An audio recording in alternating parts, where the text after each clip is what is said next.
on a minute right here. What's going on? This guy's losing. Yeah, this guy's losing. And you have people like Barnaby Rogerson, yeah, and Andrew Louth. These guys are saying, firstly, it's like the Eskimos dreaming of taking over Russia and America, the two biggest superpowers. And they go on to say that even till today, we haven't been able to figure out how on earth that happened. And even Alphonse de Lamartine, he goes on to say that if greatness of purpose,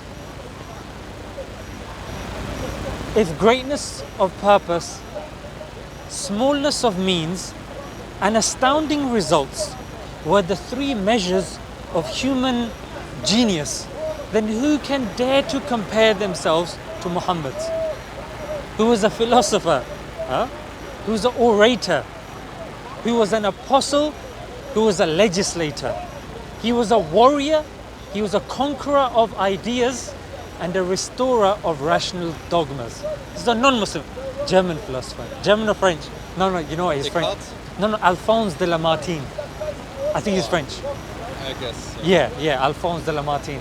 Alphonse is Germany? Alphonse, yeah, actually it's in German on Alphonse. Yes, I think it's German. I'm not sure, I did not. Yeah. Either German or French.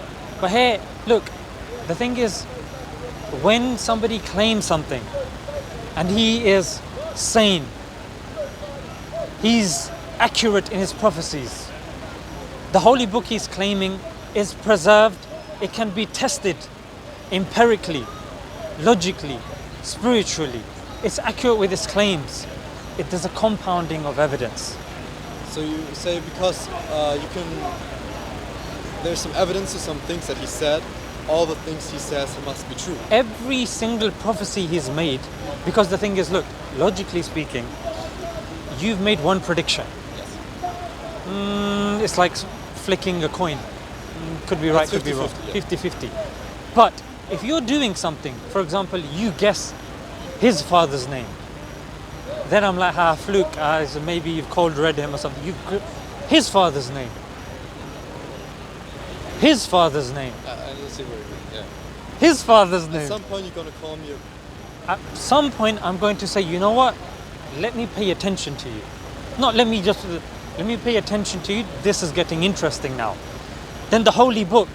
Okay, let me ask him this question. No, he's correct. For example, people claim that the Quran was copied by the Bible, but in the Bible, at the time of Joseph, in the Bible it says there were pharaohs, but the Quran says kings. Years later, hundreds of years later, we had the Rosetta Stone that verified that indeed at the time of Joseph there were kings and the pharaohs came at the time of Moses later on. So if the Prophet merely copied it, Jarvis, 1400 years later, look at the technology we have. We're debating on artificial intelligence. We're debating on going to Mars. If truly it was an opium, surely the effects of the opium would be long gone by now. 1400, the effect of drugs wears off after an hour, 2 hours, half a day. If it's really good, maybe you go off and maybe there's a bit of remnants. But 1400 years and the argument still can survive the test of time. The prophecies are there. The contradictions of the Quran are non-existent, because if they were, you saw there were certain people that were here, they were hovering about, now making claims, no contradictions. They'd be coming over the head, bang, bang. There's this contradiction, there's no contradiction that these people are confident with. Okay. If so, the claim, because it's a falsification test, if that was the case, it would have been proven to be false. These claims would have been pathetic. Or the Quran is saying this or that. You're saying the test of time. I would say that the verses of science in the Quran, they can be interpreted according to the people that were 1400 years ago, and can be interpreted, for example, the heliocentric model and the geocentric model. Both are compatible with the Quran. It doesn't give a definitive, because it's not a book of science, but somebody who's versed with science it's still compatible with them. Now, I don't know about you, Jarvis, but this is when things start getting a bit serious now. Because if something is by some random guy, how is he able to think about things and people that are going to come 1400 years into the future, and this book is going to be valid for them and their problems and valid for their problems? In fact, Jarvis, Islam came to preserve 5 things: religion, life, intellect, family, and wealth. And if you look at these things, these are the very things that we are struggling with today. Looking at wealth, Islam forbids interest. Because with interest, the rich are getting richer and the poor are getting poorer. It's haram, it's forbidden for us to engage with interest. So you're not communists, right? Sorry? You're not communists. Communism, capitalism, Islam has its own system.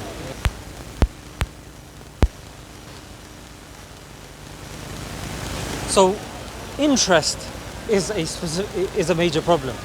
When you look at family, the breakdown of family, that's why adultery, we have problems with adultery. Like if you're in a marriage, commitment in marriage, respect of family values. Because today the issues that you will see statistically, the kids that come from broken homes, they're more likely to be obese, they're more likely to become a bane for society, more likely to, abuse drugs and this and that. That's statistically that we see. The couples that are in committed relationships, they're less likely to break the law. So look, Islam came to preserve these points by preserving us.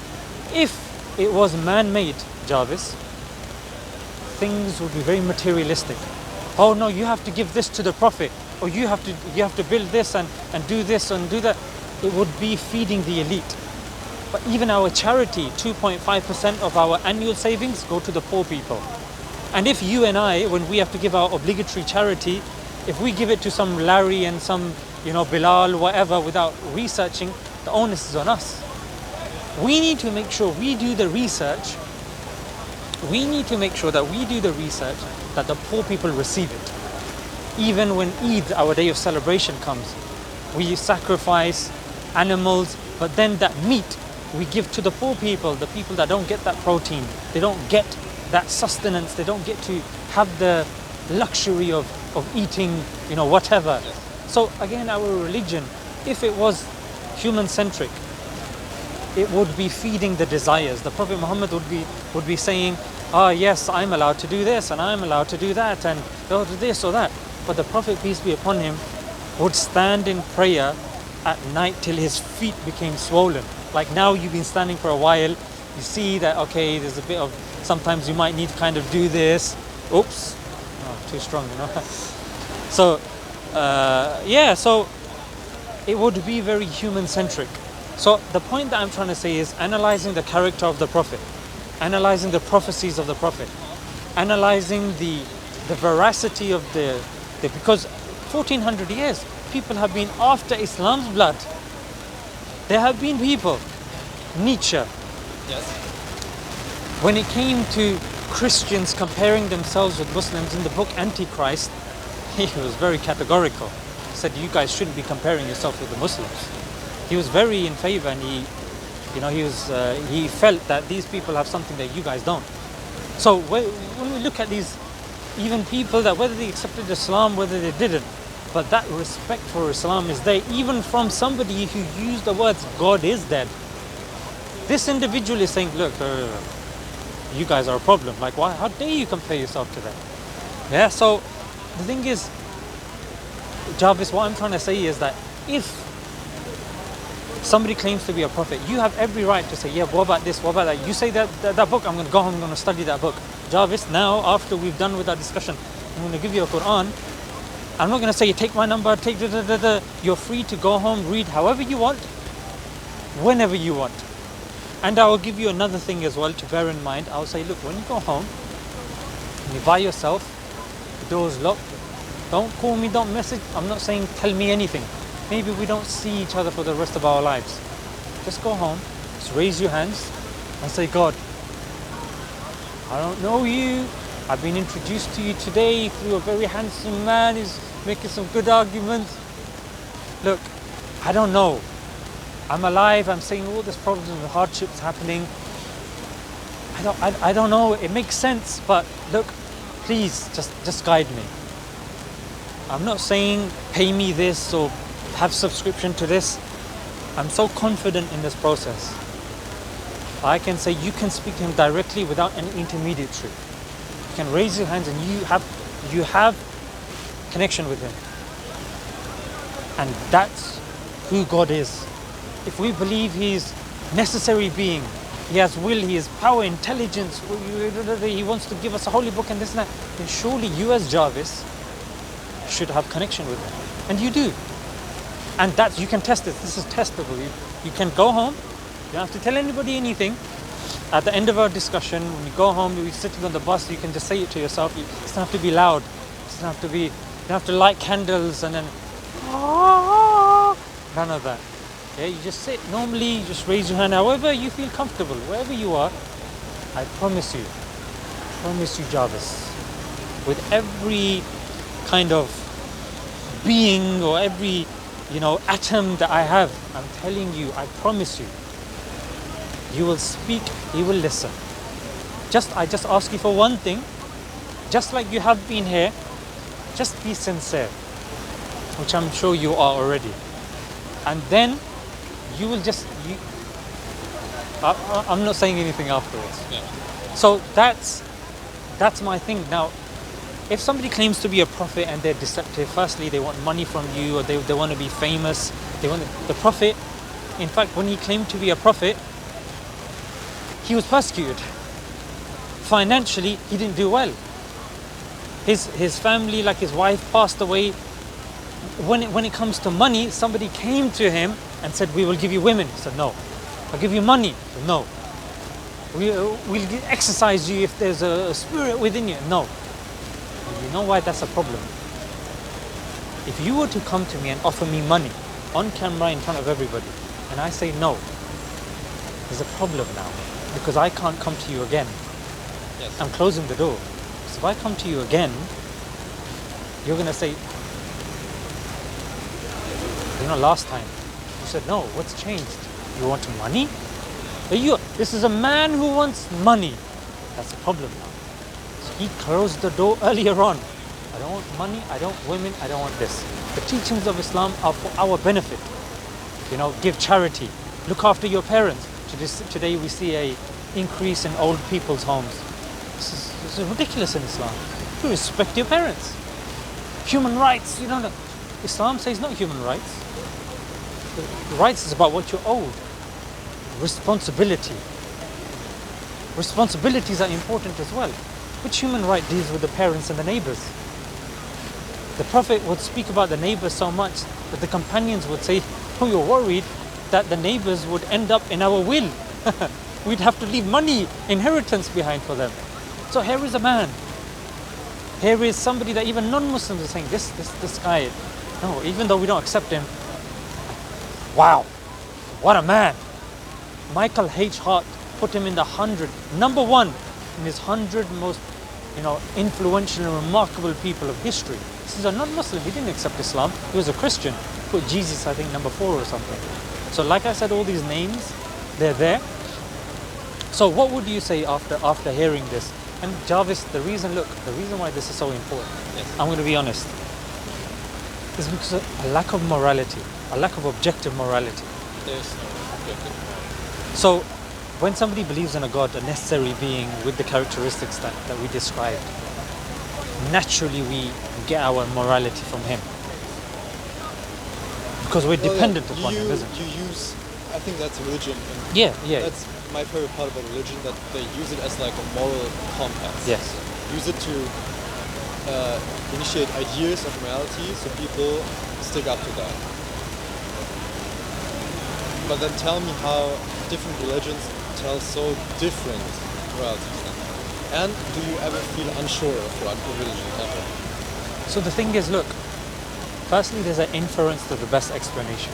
Yeah. When you're looking at preservation, when you're looking at numerical precision, when you're looking at prophecies that have been mentioned, when you're looking at and the veracity of them and the accuracy of them, when you're looking at the claims that the Holy Book is making, when you're seeing the practical information, when you're seeing the non-materialistic nature of it, and then when you look at other religions and you don't see that, the inference of the best explanation tells you this. For example, if I see three people here, someone's robbed my house, but I painted my house blue and the paint hadn't dried. Yeah? So that person, if three people are standing in front of me and the police are saying it's one of these three people, so I'm going to look at the evidence. Yeah? Yeah, you're going to look on the paint. Yeah, I'm going to look at the blue paint, like does anybody have any blue paint? I'm going to look at the footprints, you know, like Sherlock Holmes. He starts looking at this size 10 boot, and we look at the soles of the shoes of that individual. We look at his weight and we see the print that was made and the likes. So because of the compound of evidence and the effectiveness and the veracity of Islam, I haven't come across a worthy adversary to Islam. The only other adversary that claims to come close to Islam is Christianity. But how come Christianity is bigger than the Islam? Christianity is bigger than Islam because, technically speaking, there's two things here. Number one, Jesus came before the Prophet Muhammad. Yeah, so Christians had been around longer. That's the first thing. Secondly, Islam, they're saying in about 20-30 years is going to surpass Christianity anyway. Yeah, that's in pure research says this, about 20-30 years. Because of population or because of belief? Because of belief, because you can't be a Muslim without belief. So Practicing. religion is something trending. Trending. You can say it's trending. So that was the first thing you said. Secondly, as Muslims, we don't believe Islam started at the time of the Prophet Muhammad. We believe Islam started from the beginning. Oh, you think before Muhammad revealed the idea of? Yeah. But how come there are other religions before Islam? Yes.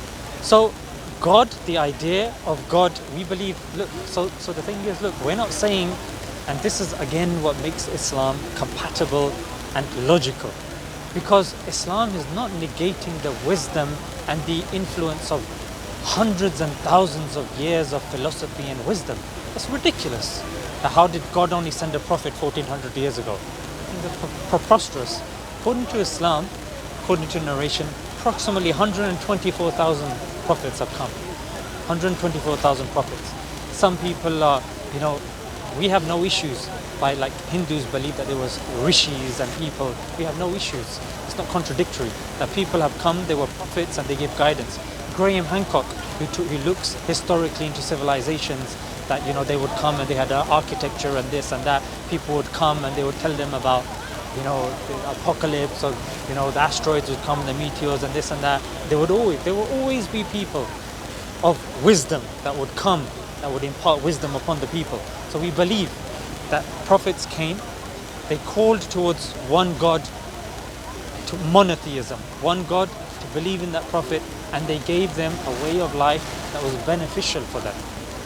Constructive, not destructive. But the thing, Jarvis, was that just as human beings, we love to add our 2 cents in. Like Nietzsche, genius. But a lot of people don't know, later on in his life, he had an illness. I know that, Yeah. Of course you would know that. But unfortunately, a lot of people, they would say, oh, but he's very disjointed, he's writing like this, and why is it so haphazard? But he only had 20 minutes bursts of writing. These doctors would tell him, can't write too much, it's going to affect you. It's going to be too much. So he would have 20 minutes worth of bursts that he would put later on in his life. So that's the thing, we had with Nietzsche. What was the point that I was making before Nietzsche? I think you were talking about how the Islam was there from the beginning. Yeah. So so naturally the point that I'm trying to say is people love claiming, like Nietzsche was claimed by the Nazis and... Well, that's not true. That was because of his sister. Because Nietzsche was so ill, his sister took his work and gave it to Nazis. Exactly. That's all the Nazis took it from the Übermensch. You know the Übermensch? Yes. But the sister, the sister kind of prostituted him. Oh yeah, and she was very close to them, and then they took his ideas or whatnot. But they claimed him, isn't it? They claimed him. They claim Nietzsche, like they claim that they were, we like his philosophy and we believe in his philosophy, and yeah. So that's the thing. As human beings, we like to like the Bible as well. There's certain codexes where people have added bits in, and there's like if you look at the codex of the Vaticana, there's actually like a copyist is saying, can you stop copying? Can you stop adding this bit in? No, they would actually put messages in there because they were so frustrated that people would be adding things in. So when it came to previous nations, yes, the prophets came, people benefited from the prophets, but as human beings, every soul must taste death. When the prophets were, passed away, their holy books later on were changed. Things were added in, things were taken out. Then God would send another guide. Yeah, and this has gone on. Oh, you think so that Muhammad was the guy who was sent because of the adding into the Bible? Yeah, so there have been 124,000 prophets. The last prophet, we believe Muhammad, peace be upon him, is the last prophet. Yeah, and the revelation that he was given was the book. Because there was no prophet after him, then we believe that the Quran has to be special from the other books. There have to be ways that it's preserved, because if the issue with the previous books were that they got changed and stuff like that, then you as Muslims, you need to prove that your book is veracious. And we can, like I gave earlier on, the examples, that the Quran is indeed veracious. And but how did till the end of time and this and that? Yes, we have prophecies that we're seeing come to life even till today about what the Prophet predicted 1400 years ago. So stuff like this, when it comes to the veracity of Islam, we don't negate that there have been people of wisdom before. But all we claim is that things have been manipulated, things have been changed, things have been miscopied, but that cannot happen with the Quran. It's the end of the chain. The Quran and the teachings that are in the Quran is beneficial for you and I till today. Like Jesus said, I have been sent to the lost sheep of the house of Israel. He made that clear. Yeah, that I've been sent to you. And then he would speak, say certain words, I don't want to repeat on camera, about people that were disbelievers. Yeah, but when it came to the Prophet, peace be upon him, he is the Prophet for everyone, for all. So he needs to be accessible by all as well, by the language being accessible, by the teachings being accessible, by a rational person. Like if a 6-year-old was here and I had to explain the doctrine of Christianity, Trinity, it would be confusing. No, you got Jesus, the Son, the Father, Holy Spirit, they're three, but they are one. So God, Jesus is God. Yes, Jesus is God. But when he was on the cross and he died, who died? God died? No, he was the Son. His son. So you can't explain and rationalize it to a 6-year-old, to a 7-year-old, to somebody who's not well versed. So religion, if it's for all, it has to be something accessible to all. So the Quran, so the Islam, you can explain to a child. We believe there's none worthy of worship besides Allah. Muhammad, peace be upon him, is his messenger. That's the crux of Islam. Yeah, to believe in Allah, the angels, the books, the prophets, that amantu billahi wa malaikatihi, the angels, kutubihi wa rusulihi, the books, the prophets, wal yawm al akhir, the day of judgment, wal yawm al akhir, wal qadri khayrihi, that good and bad is from God, qadri khayrihi min Allah ta'ala, wal ba'thi ba'd al maut, and that there is life after death. Yeah. And when it comes to veracity, I don't know about you, but wisdom and philosophy is all well and good.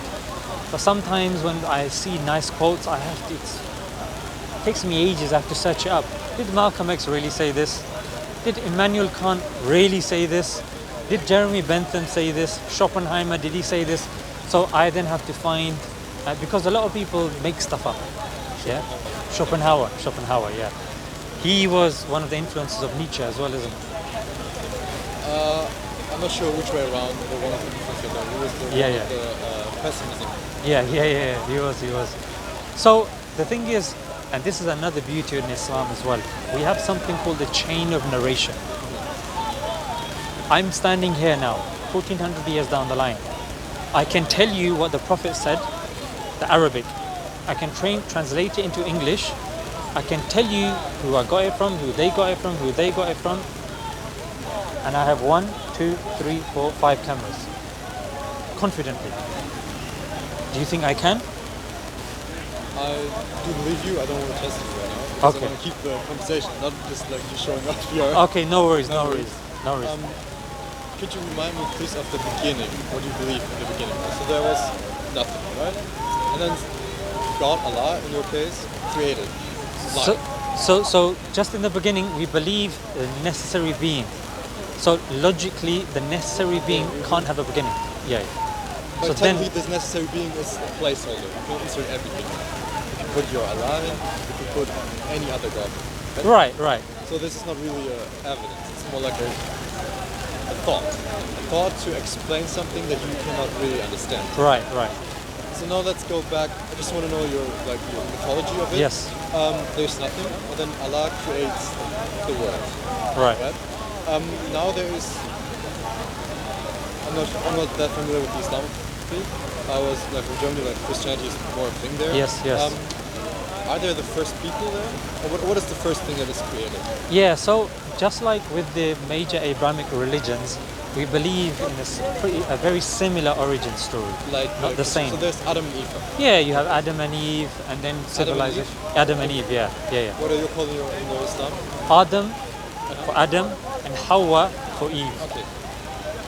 Those are the first creatures. They're the first. They're the first humans. The first, what was the first thing to be created? The first creature. The first creature, Islam doesn't tell us. Because I want to know what is the thing about dinosaurs. For Okay, example. so that's very interesting. I once heard that someone said that the bones, the bones of the dinosaurs you can find everywhere in the world was placed from God to test your belief into Islam. Is that true, or is this just like No. okay? So that was wrong. No, look, the thing is that the Quran tells us and Islam teaches us why. Why are we here? What are we doing here? This, that. The whyness, science teaches us how. In fact, when Europe was in the Dark Ages, Islam was in the Golden Ages. So again, like I said, everything that I can say you can search up later, yeah? So when the Europe was going through the Dark Ages, Islam was going through the Golden Ages. We had philosophers, we had, scientists. Which time was that around? The Dark Ages, Was that when the Kreuzzüge happened? the Kreuzzüge? It was when the Christians Great Plague? slaughtered a lot of Muslims and Jews. yeah, I don't know, but it was at the time when the Muslims had taken over Spain, Al-Andalus. Yeah, so Spain was under Muslim rule for about 800 years. So Muslims, we're credited with a lot of things, like the first solar flyer, the process of sublimation, crystallization, amalgamation. We have Jabir ibn Hayyan, the scientific method. Even according to the BBC, there was an article that credits it to someone called Jabir ibn Hayyan. Yeah, the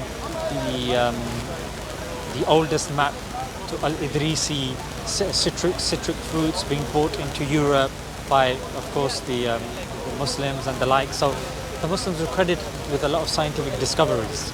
Even astronomy, a lot of craters on the moons are named after Muslim scientists or scientists that were in the Muslim civilization at that time, be it Muslim or non-Muslim.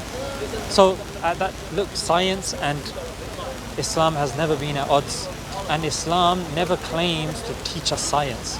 In fact, we're encouraged that once we know our purpose, once we have perfected our relationship with God, then we can perfect our relationship with everything else.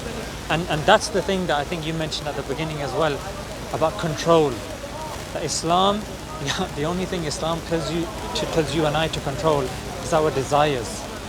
It doesn't tell us to control each other. It tells us to, like, I may have the desire to force this or harm you or do this. Islam says, no, you can't do that. Yeah? Islam says, okay, you see a woman and you want to kind of, have your way with her. Islam says, no, how dare you?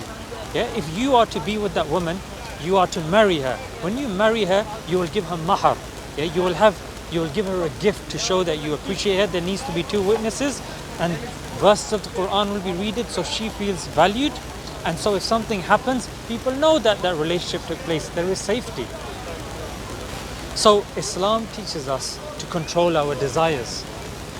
So that's one of the things that you said at the beginning, that sometimes religion can be seen as a form of control. But with Islam, it's the exact opposite. Do you fear God? But fear God, what do you like? Even fear in Arabic, there's three types of fear. There's the fear of God that we do, and this is very fantastic that you said this. The child with the mother. The mother chastises the child cries, but then runs towards the mother. So there is a fear that I've done something wrong, but that fear in Arabic is the fear that is drawing you closer. So I fear God in the sense that fear is driving me to God, not away from God. I don't fear Him like, oh, He will smite me, He will do this and He will do that. No, this is more like I've let you down, like I'm letting myself down. Because sometimes, Jarvis, I do something wrong, God won't punish me and smite me. I will see the things like, damn, like I've disrespected my mother. See the tears in her eyes, like, God, please forgive me. Like, it's ridiculous. Please make me feel bad. And then I need to go and ask her for forgiveness. So, yeah, I'm so glad you're asking these questions, because you're right. Religion, like when it came to Galileo and when he saw certain things, that the church prosecuted him. I don't want to, lay claims to Christians. I mean, this is the general narrative that Galileo was in problems when he said things against the church. So with Islam, it was the exact opposite. We had, Ibn al-Haytham, and we had Jabir ibn Hayyan, and we had al-Batani, and all of these guys that were coming and doing these and didn't go against the Quran. So the Quran doesn't say that God doesn't put in the Quran, if you get a headache, have a paracetamol. If someone 1400 years goes, what the hell is a paracetamol? You know what I mean? Like dinosaurs. Like, look, we have the capability. We have paleontology. There's paleontologists. There's a scientific method. There's carbon dating. This is something that we can learn. The empiricism, the inductive method. No issue with that. Do science. Go forth. Do science. Learn about the creation. In fact, biology, chemistry, physics, people that have learned this. In the past, when Newton formalized the theory of gravity, he didn't say, aha, I found gravity, therefore there's no God. Because then Stephen Hawking, he credits what we see around us to gravity, force. But you and I know a force is descriptive. It describes. It's not creative. Like forces don't produce action. They describe action. You agree with that, yeah? Yes. Yeah. So stuff like that, Jarvis, is where I'm so glad we're having this conversation, because this is the distinction, and this is the reason why Islam now, you can check the Pew polls, it's the fastest growing religion. Yeah, especially amongst women. Here in the West, especially amongst the women. Really? Yeah, amongst women, because Islam tells us that, look, don't objectify them, you can't use them. Like, I'm a married man, I'm telling you, it's very difficult.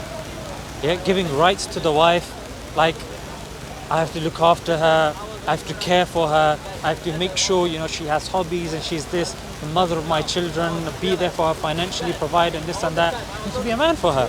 Yeah, and stuff like this, that there's people, if I was to say that to a random person on the street, say, man? What's a man? What's a woman? We don't know. This is the thing with subjective morality, coming back to that. When we're left to our devices, the political pressures, the economic pressures, greed, desire takes over. And to rely on morality to a human being who has their own motives is very risky. That's why we say, look, there is objective morality which can be tested, which can be appreciated. This is what we see in Islam.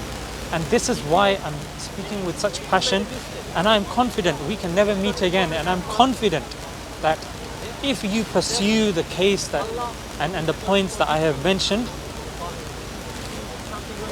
there's nothing other than Islam that ticks the boxes, whether it's philosophically, teleologically, morally, metaphysically, even rationally, like it's there, it meets the criteria, and it's successful even to today as well. Do you think your colleagues fear God? I would say they fear God in the way I described it. Some people, I do think there are people who not just like fear Yes, God's yes. authority, but just simply fear God. Do you think fear can be used to control people? yes, So why cannot religion be used to control society? brilliant. I'll let God answer this. So God says, you're going to be enslaved regardless. There's going to be control regardless. Now here's the distinction he makes. Either you're enslaved to one, or you're going to be enslaved to many. Now the distinction here is very important. If a person is enslaved to God, God doesn't ask for money. He doesn't ask for, our dignity or stuff like that. We're allowed to be dignified. We're allowed to be scientists. We're allowed to be mothers and fathers. But when it comes to, for example, if you say there's no God, and you say, okay, I don't want to be controlled by anyone. That's false, actually. You're going to be controlled. And you're going to attribute God and that void of God, that void of God in other things. For example, celebrities.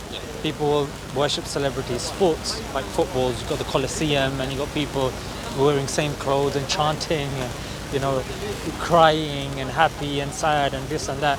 So either you'll be pulled by these forces. Now when you go to a football match, you have to pay for the jersey, you have to pay for this, you have to pay for that. And you have to follow your team if they're in World Cup or this or that. When you're at work, okay, I need to be at that time and I have to give my everything to work and this and that. That's become my purpose. A lot of people are obsessed. Come COVID time, because job was taken from them, they couldn't go there, they couldn't leave the house, they were going crazy. So the thing now is, your boss is now going to use that control to manipulate you, to get more work out of you, because his role and his job is to make the most money. His company needs to survive. The job of a corporation is to survive. The job of a country is to survive. People that are nationalists, like Theresa May said here, yes, it's within our national interests. We will do things that are in our national interests. So God acknowledges this and doesn't deny it. That no, it's fine, because we can never truly be free. We'll always be subject to something, because that's how human beings, we're lacking. God says this in the Quran as well. He has created us, we're weak. Yeah, I hear that, oh, that's nice. Oh, he looks good. Oh, that bike looks nice. Oh, that's a nice dance, look at that. Yeah, so you do, so there's all sorts of things happening, yeah. So God says that, look, I have your best interests in mind. So I'm going to tell you, look, you need to look after each other. Look after the people that are weaker than you. Yeah, the Prophet, peace be upon him, said, don't kill the women and the children. Yeah, the women and the children. I can tell you that I've got that from the book of Imam Malik. Imam Malik said this. He heard it from Nafi. Nafi heard it from Abdullah bin Umar. Abdullah bin Umar heard it from Muhammad, peace be upon him. So stuff like this is the sort of stuff that we need. And for a religion that claims to be the last with the last prophet, I'm sorry, but the prophecies, the claims, the veracity have to weigh up. And for me, chain of narration is something unique to Islam. Sorry? Excellent. Okay, wicked. So when it comes to how our quotes have been canonized, the Quran has been preserved, the prophecies can be checked by non-Muslims and Muslims, debates have happened in time immemorial. A guy who's unlettered, who's come to the desert, and despite there being such technology and stuff, I mean, with all due respect to the Arabs, they're not the most influential today. Yeah, it's the West that's the most influential. The Arabs are, in science and technology, they're not fantastic. They rely on Western technologies. But when it comes to religion, subhanallah, like how is a man that's come to the desert, who's made that claim, and we're still discussing him 1400 years ago, and what he said is on the rise? A rational mind, Jarvis, because the thing is, look, I can tell you certain things, like you see a painting, it's painted really well. You would never say that, oh, after billions of years it's come and the colors merged together or something like that. See a mobile phone. Oh, so look, I understand that you know philosophically that the flaws in these the things that I posited, but I'm just speaking man to man. I'm saying, look, let's be just.